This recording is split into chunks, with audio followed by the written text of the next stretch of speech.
एक बार एक जवान आदमी महात्मा बुद्ध के पास आया और बोला, आप मुझे ऐसी शिक्षा दें कि मैं आपके दिए हुए ज्ञान को आसान भाषा में समझ सकूं। बुद्ध ने उस आदमी से पूछा, क्या तुम्हारा कोई बेटा है?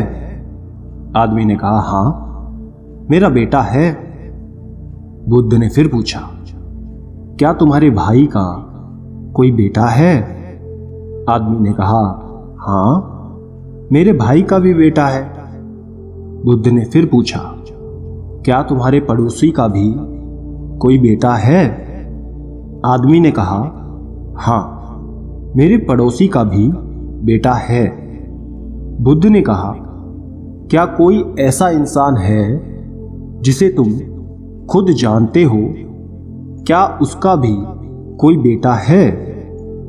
आदमी ने कहा, हाँ, उसका भी बेटा है।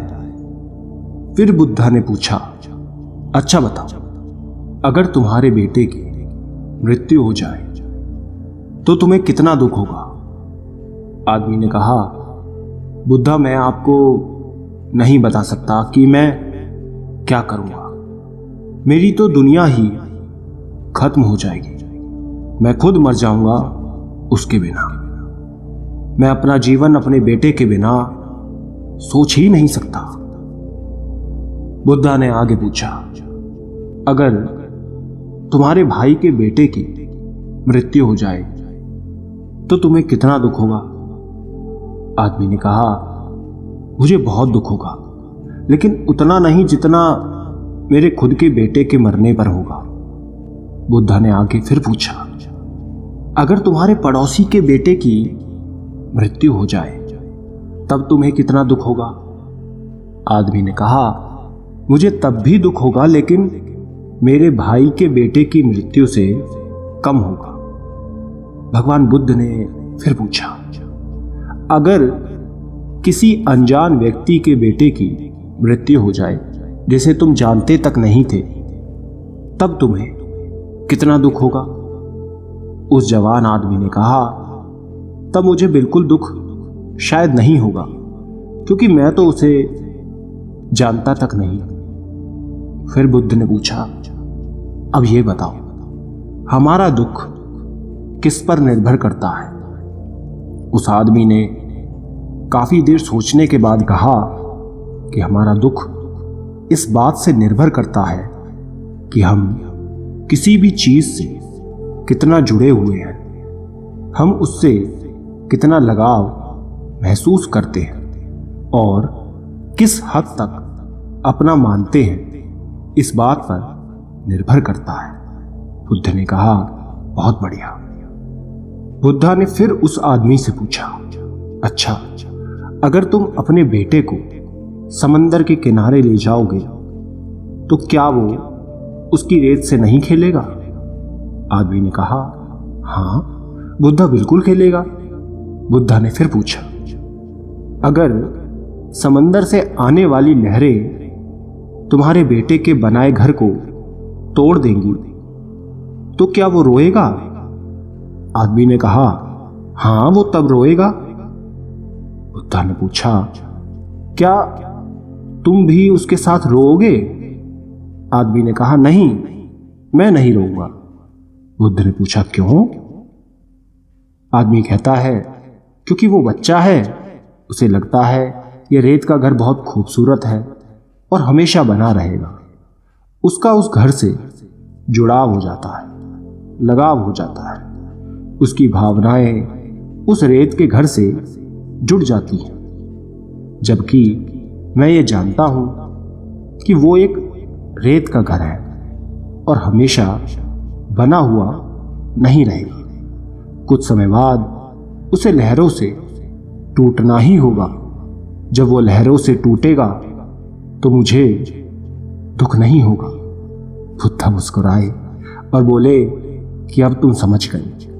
अगर तुम इस ब्रह्मांड की सच्चाई को जानने की कोशिश नहीं करते तो तुम भी ऐसे ही चलते चले जाओगे और तब तुम्हें भी इस रेत के घर के टूटने का दुख होता। तुम में और इस रोने वाले बच्चे के बीच कोई फर्क नहीं रह जाता। इससे भगवान बुद्ध हमें बताना चाहते हैं कि दोस्तों, हमें लगाव कम से कम रखना चाहिए, यानी किसी को भी खुद से ज़्यादा मत जोड़ो, क्योंकि इस दुनिया में कोई भी चीज़ हमेशा के लिए नहीं होती। इस दुनिया की हर एक चीज़, हर एक इंसान नश्वर है। हम उनसे जब जुड़ जाते हैं, खुद को जोड़ लेते हैं, और जब वो चले जाते हैं हमें छोड़कर, तो हमें बेहद दुख होता है। ये वो रहस्य था जो बुद्ध जान गए थे। शांति पाने के लिए एक ही रहस्य है, वो है लगाव का ना होना, क्योंकि इस दुनिया में सब कुछ बस एक भ्रम है, नश्वर है।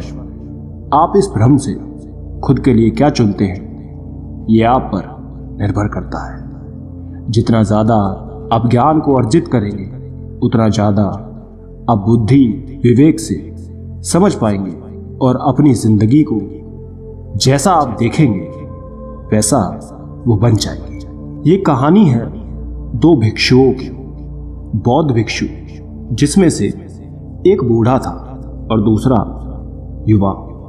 दोनों शाम को गांव से भिक्षा मांगकर आश्रम लौट रहे थे। आश्रम से कुछ दूर पहाड़ से एक नदी बहती थी। वहीं पर एक जवान स्त्री खड़ी थी। उसे भी नदी पार करनी थी, लेकिन वो उसे पार करने में डर रही थी। वो उस नदी की गहराई से अनजान थी। तभी वहां से दोनों भिक्षु भी गुजर रहे थे। बूढ़ा भिक्षु आगे आगे चल रहा था। तभी उसकी नजर उस स्त्री पर पड़ी। वो देखकर समझ गया कि स्त्री को मदद चाहिए। उसने सोचा कि वो जाकर उसे नदी पार करा दे, लेकिन जैसे ही स्त्री के हाथ को छुआ, उसके अंदर वर्षों की बसी वासना जाग गई थी। स्त्री को छूते ही उसका कण कण कांपने लगा। उसने 30 साल से किसी स्त्री को छुआ तक नहीं था। उस स्त्री को छूने के नाम से ही उसके मन में कई तरह के ख्याल और वासना आ रही थी। तभी उसने सोचा कि छी छी, ये कैसी गंदी बात सोच ली। मेरी इतनी सालों की साधना भंग हो जाएगी। मुझे क्या मतलब, कोई नदी पार करे या ना करे, मैं अपनी 30 वर्षों की साधना इस लड़की पर लगा दूं? बिल्कुल नहीं। ये सोच उसने आंखें बंद कर ली। लेकिन वो जवान स्त्री तो उसे आंखें बंद करने पर भी दिखाई दे रही थी, क्योंकि भिक्षु की सोई हुई वासना जाग गई थी। वो उसकी तरफ आकर्षित हो चुका था। आंख बंद करते हुए भी वो उस नदी में उतर गया। आपको पता ही है, जिस चीज से आंख बंद कर ली जाए तो वो और हमें दिखने लगती है। उसी तरह उस भिक्षु के साथ भी हुआ।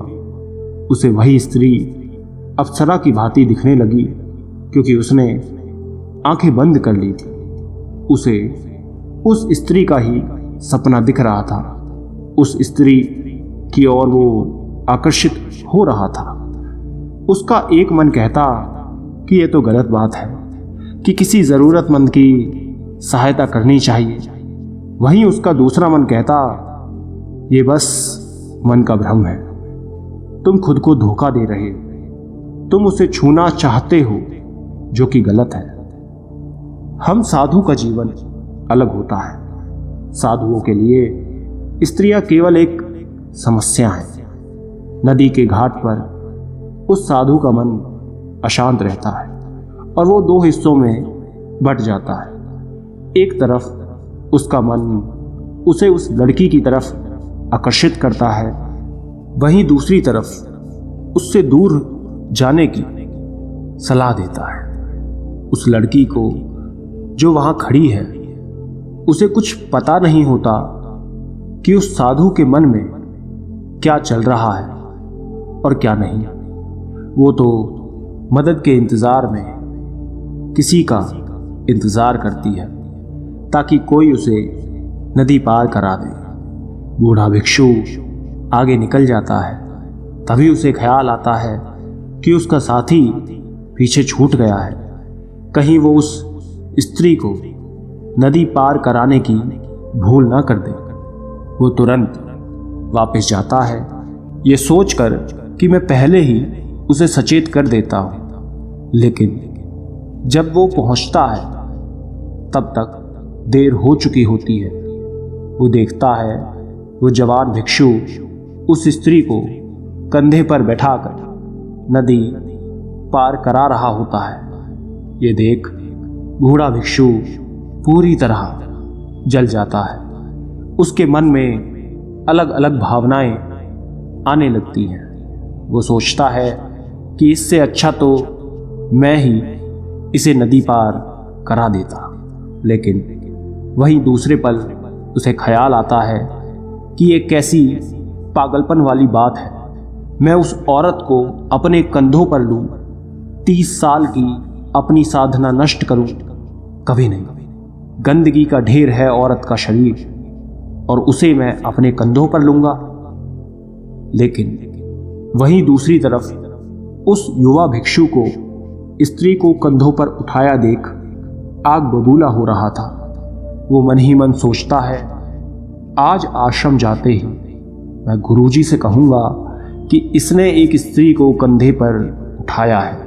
ये अपवित्र हो गया है। ये युवा सन्यासी पूरी तरह भ्रष्ट हो गया है। इसे आश्रम से बाहर निकालो। तभी वो युवा भिक्षु उस स्त्री को नदी के दूसरे छोर पर उतार देता है और दोनों भिक्षु वापस जाने लगते हैं। वो दोनों रास्ते भर बात नहीं करते हैं। जब दोनों भिक्षु आश्रम के पास पहुंचते हैं तब बूढ़ा भिक्षु कहता है, याद रखना, मैं गुरुजी से कहूंगा कि तुम अपवित्र हो चुके हो। तुमने उस जवान स्त्री को कंधे पर क्यों उठाया? ये सुन युवा भिक्षु चौंक जाता है और कहता है, स्त्री? उसे तो मैंने नदी किनारे उठाया था और वहीं छोड़ भी दिया। लेकिन ऐसा प्रतीत होता है कि आप उसे अभी भी ढो रहे हैं, जबकि आपने तो उसे उठाया भी नहीं था। फिर भी आप उसके बारे में सोच रहे हैं। आपके दिमाग में वही है। मैं पिछले कुछ देर से देखकर सोच रहा था कि आप किसी ध्यान में खोए हुए हैं, लेकिन आप तो उस औरत को नदी पार करा रहे थे अपने मन ही मन में।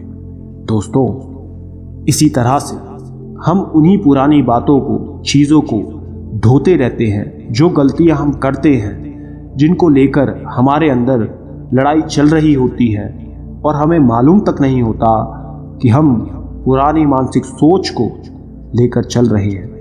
हम ये देख ही नहीं पाते कि हमारे साथ क्या चल रहा है। अगर आपको आगे बढ़ना है, ऊपर उठना है, तो खुद को जितना हल्का कर सको उतना हल्का करो। हम सब अपने आप को दबा रहे हैं। वो दबा हुआ घाव पीड़ा देता है। उस घाव के कारण हमें वो चीज़ें दिखाई देने लगती हैं जिनकी लड़ाई हमारे भीतर चल रही होती है। सारा संसार दर्पण मात्र बन जाता है।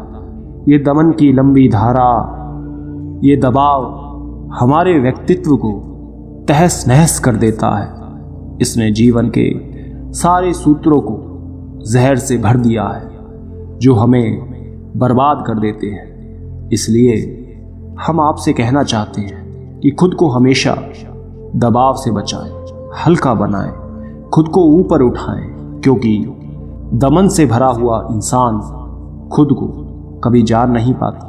वो रुक जाता है, थक जाता है, बैठ जाता है, आपको आगे बढ़ने नहीं देता, वहीं रोकता है। इसलिए खुद की भावनाओं और विचारों को दबाने से बचना चाहिए, क्योंकि इनके दबने तक एक समय आने पर भवंडर बन जाता है। सवाल ज़्यादा देर खुद के मन में रहे तो बवाल बन जाते हैं।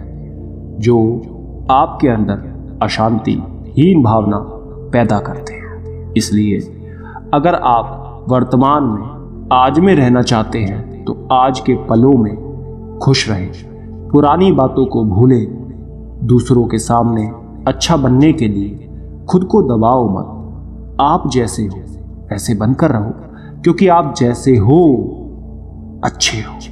धन्यवाद।